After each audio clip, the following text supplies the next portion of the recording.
Olá, meus queridos, sejam muito bem-vindos para mais um estudo aqui no nosso canal. Que a paz de nosso Senhor Jesus Cristo venha habitar, abundar os vossos corações, cada um que nos ouve, que nos olha por essa plataforma, toda a sua família. Continuaremos no estudo do Novo Testamento, interpretação do Novo Testamento. Chegamos agora na parte de Jesus trazendo a essência da lei, trazendo a essência do que foi dito aos antigos em assuntos sobre o homicídio, o adultério e os juramentos. Texto que nós passamos a ler, Mateus capítulo 5, versículos 21 até o 37.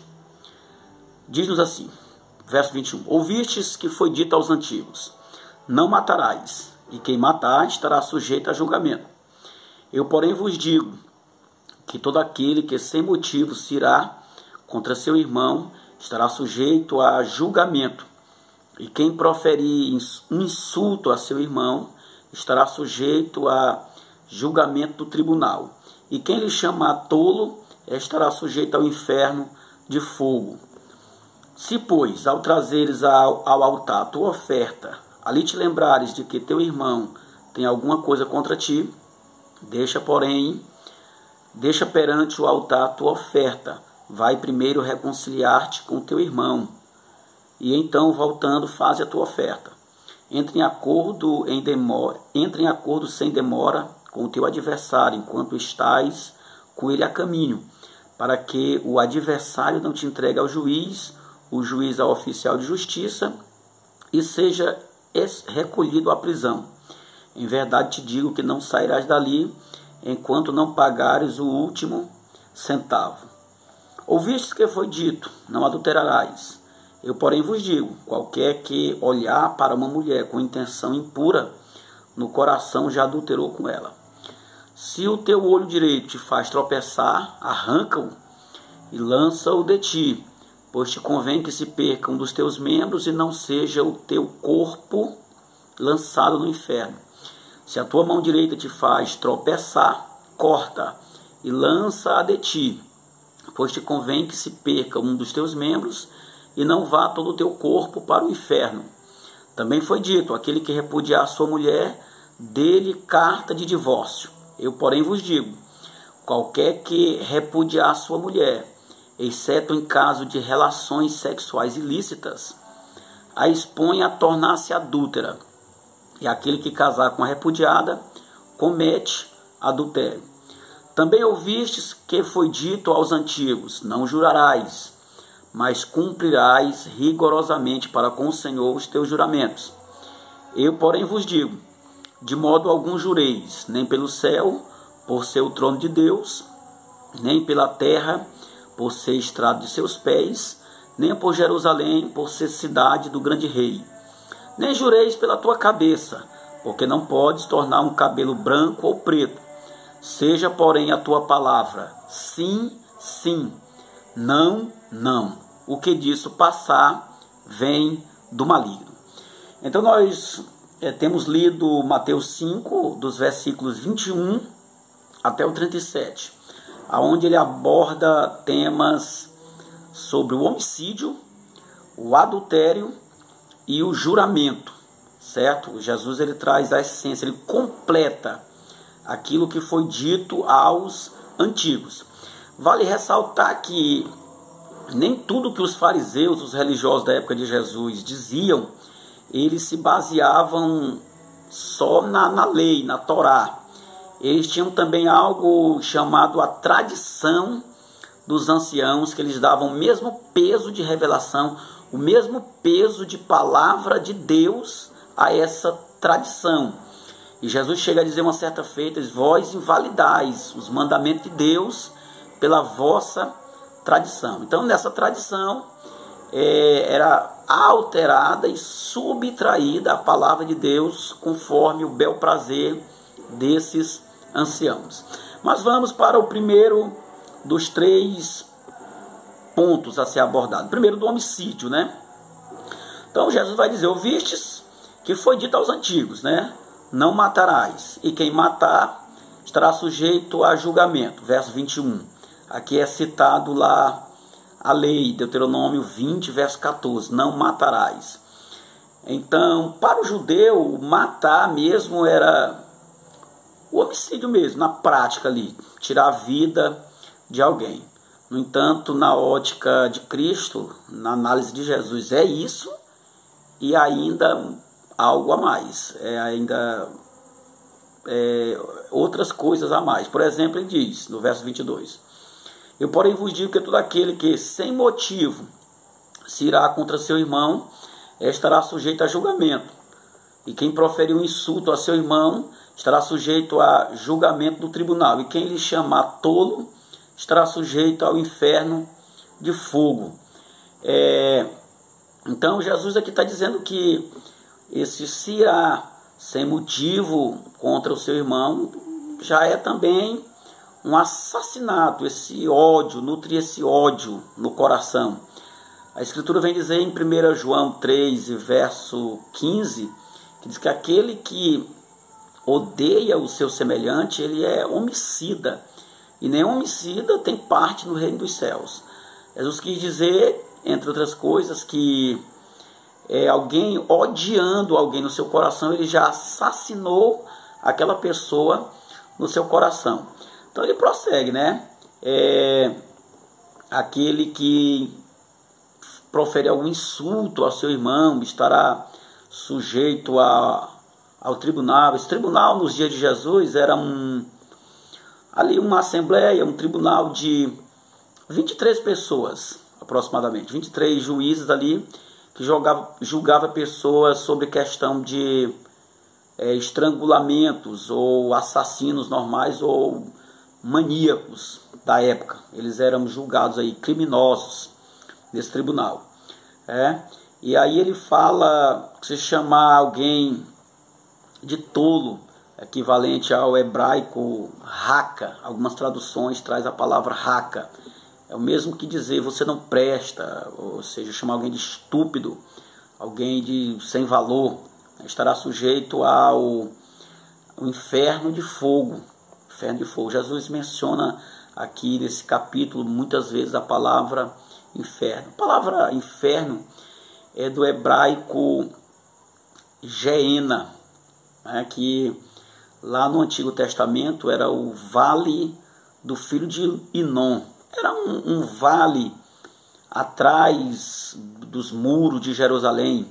E nesse vale lá muitos judeus idólatras queimavam os seus filhos ao fogo, ao tal deus Moloque.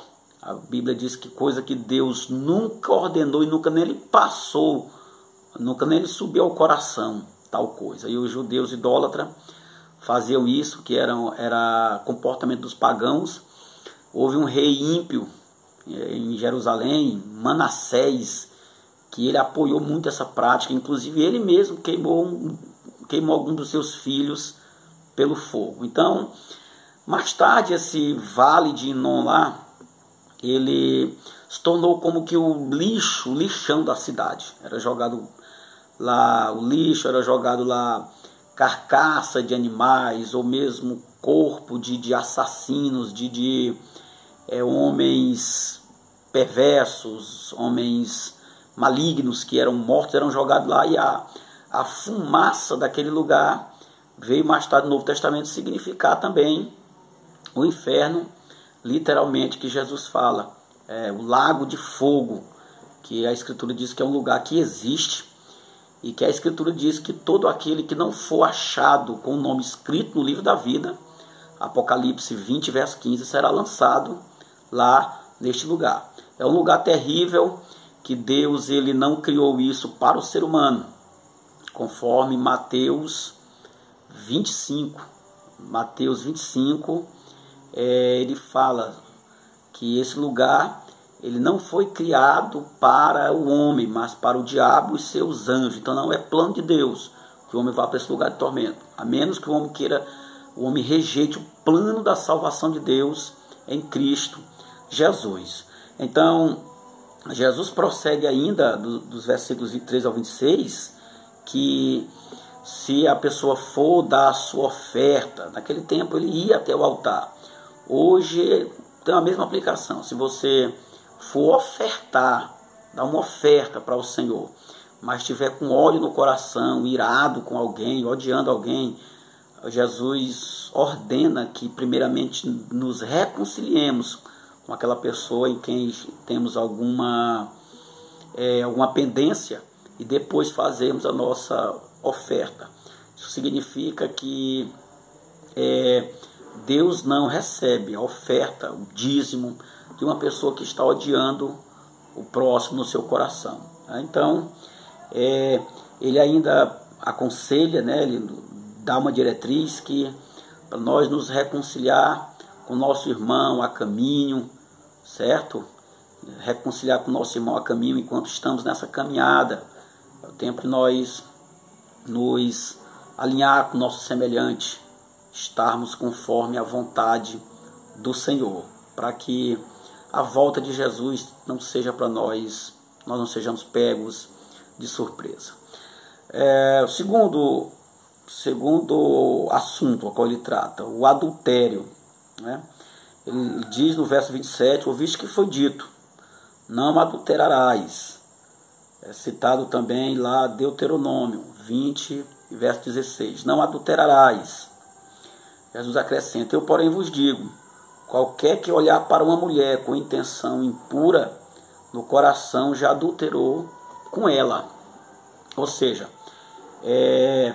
um homem ele olha para uma mulher e aí já deseja deitar com aquela mulher, um sexo ilícito. Ele não é um pensamento de momento que veio e ele tirou aquele pensamento, é algo contínuo, consistente, que pode levar à prática. Então, na análise de Cristo, o homem olhar para uma mulher com a intenção impura, com desejos maliciosos, e sendo esses desejos contínuos, a pessoa em si já cometeu um adultério. E isso aqui Jesus fala, o homem olhando para a mulher, mas também o contrário, a mulher para o homem e vice-versa. Com Deus, o que é para o homem é para a mulher. Então, ele continua, dos versos 29 ao 30. Então, se o teu olho escandalizar, arranca, o melhor é entrar no céu com um só olho do que com os dois ser lançado no inferno. Ou se a tua mão te faz tropeçar, arranca, melhor entrar no céu com uma mão ou com um só pé do que ser com as duas mãos, dois pés, ser lançado no lago de fogo. Obviamente, nós não devemos olhar esse texto ao pé da letra, não será arrancar o olho, não será arrancar uma mão ou um pé, mas o que Jesus está dizendo aqui é que nós devemos ter olhar puro, nós devemos não estar olhando para aquilo que não vai trazer edificação nenhuma, prostituição, por exemplo, derramamento de sangue, alguma coisa que não vai trazer edificação, alguma coisa que não vai agregar em nada, né? Então, devemos ter pureza no olhar. Jesus chegou a dizer que se o teu olho for mau, todo o teu corpo será tenebroso. Então ele prossegue ainda, versos 31 e 32, ele trata um assunto bem delicado aqui, acerca do divórcio, né? Coisa que é muito banal e corriqueiro nos nossos dias, inclusive em meio evangélico também, sobre a facilidade do divórcio. Hoje, se é fácil casar, é muito mais fácil ainda divorciar. Estamos numa época de chamado casamentos relâmpago, né? Às vezes é caso aí de pessoas, inclusive famosos, que se casa e menos de 24 horas já está divorciado, fazendo do casamento, algo que é instituído por Deus, uma banalidade. O que Jesus vem dizer que qual é uma cláusula que ele dá para o divórcio? Ele diz que, no verso 32, que a menos que isso seja por causas de relação sexual ilícita, ou seja, um adultério. São casados os dois aqui, e aí ou o homem ou a mulher adultera. E aí a parte ofendida não quer mais continuar, ele tem o direito, pela lei de Deus, de a parte que foi ofendida, o cônjuge que adulterou, ele tem liberdade de pedir o divórcio, né? Mas lembrando que pode ser reabilitado se a parte ofendida tiver estrutura para perdoar, não ficar mais lançando em rosto e poder reabilitar o relacionamento. Mas pela lei de Deus é a cláusula que Jesus dá, que um dos cônjuges adulterando, a parte ofendida pode requerer o divórcio, caso ele não opte por perdoar o cônjuge que cometeu o adultério. À luz da Bíblia, nós vemos 3 casos que têm respaldo bíblico e um, na minha análise, que é um respaldo, vamos dizer assim, um respaldo lógico, por assim dizer. A primeira cláusula para o divórcio primeiramente, a morte, né? O casamento, na análise de Deus, é que ele seja vitalício e indissolúvel, monogâmico e heterossexual. Então, o casamento vitalício, até que a morte os separe. Jesus chega a dizer lá em Mateus 19, verso 6, que aquilo que Deus uniu, não separe o homem. Então, no plano de Deus, é que o casamento seja vitalício, até que a morte os separe. A segunda cláusula que a Bíblia nos dá é o que foi lido aqui. O adultério. Havendo o adultério, a parte ofendida tem o direito de requerer o divórcio. Terceira cláusula, está lá em 1 Coríntios 7, a partir do verso 15 em diante. É a questão de 2 pessoas. Aí um serve ao Senhor e o outro não. E aí se aquele que não serve ao Senhor, não é cristão, consiste em morar, isso pode ser o homem ou a mulher que não seja cristão, consistir em morar com aquela pessoa, o casamento continua numa boa. Agora, se aquele não cristão começar a colocar empecilho, né? Não deixar aquela pessoa, o cônjuge, servir a Deus e falar coisa do tipo, ou Jesus ou eu, ou teu cristianismo ou eu. Nesse caso, aí ele disser, se tu não deixar o cristianismo, eu vou sair, e aí essa pessoa optar por sair, então nesse caso que saia, porque a pessoa que está servindo ao Senhor, se o não cristão optar em sair, ele pode sair, a pessoa, o cristão, está livre. Mas vale lembrar que essa decisão tem que partir da pessoa, do não cristão. Porque o cristão ele deve tentar conciliar para ver se consegue ganhar essa pessoa para o evangelho. E a quarta causa que pode ocasionar o divórcio, na minha análise, é questão de espancamento. Né? Questão de espancamento. O cônjuge ali é espancado, inclusive isso aí é caso até de polícia. Né? Isso, o cônjuge espanca o outro ali, então isso é um ato maligno, né? Um ato infame. Então, com questão de espancamento também pode ocasionar o divórcio, ainda que não esteja escrito na palavra, mas é uma questão lógica, tá certo?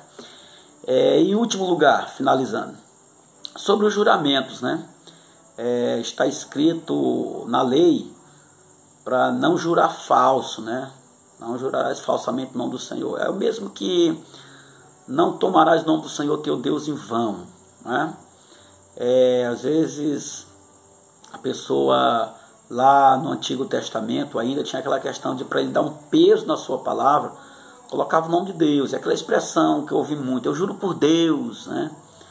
Eu juro por Cristo, colocando ali, querendo colocar um peso naquela palavra, para aquela palavra ter validade. Então Jesus ele proibiu o juramento. Por quê?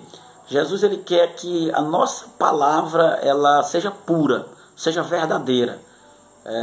Jesus quer que o seu discípulo, o seu servo, não minta nem por brincadeira. Para o cristão não tem o dia da mentira. Então, Jesus vai dizer, de modo nenhum jureis. Aí ele diz, nem pelo céu, porque é o trono de Deus, nem pela terra, porque é o estrado dos seus pés, nem por Jerusalém, porque é a cidade do grande rei, nem pela nossa própria cabeça, porque nós não temos poder de tornar um cabelo branco ou preto, né? Então, Jesus diz que o nosso falar tem que substituir o juramento. Sabemos que vivemos um mundo de crise, de caráter, de seriedade nos compromissos. Hoje nós vemos que tudo hoje é preciso ser autenticado, documentado, né? No chamado preto com branco. E é até uma questão prudente, mas a verdade é que o que Jesus quer é que tenhamos palavra. Nós precisamos ser conhecidos pela nossa palavra. Como já um dos antigos dizia, o homem ele é medido pelas suas palavras. Então o homem despreza, o homem que teme a Deus, ele precisa ter uma palavra firme. Então Jesus conclui, seja porém a tua palavra, o teu falar, sim, sim, não, não. O que passa disso é de procedência maligna. Então assim, o cristão ele não tem obrigação de marcar um compromisso, mas uma vez que ele marca, ele tem a obrigação de cumprir. Então, meus amados, ficamos por aqui, que Deus nos abençoe grandemente, tá bom? Se você ainda não está no redil de Cristo, ainda não é um discípulo do Senhor, faça essa decisão ao lado de Cristo. Jesus te ama e tem um plano de salvação na sua vida. Se não é um inscrito no canal ainda, se inscreva, dê o like. Se você entendeu que esse vídeo foi útil para você, compartilhe com mais alguém. Até o nosso próximo estudo. Que Deus te abençoe.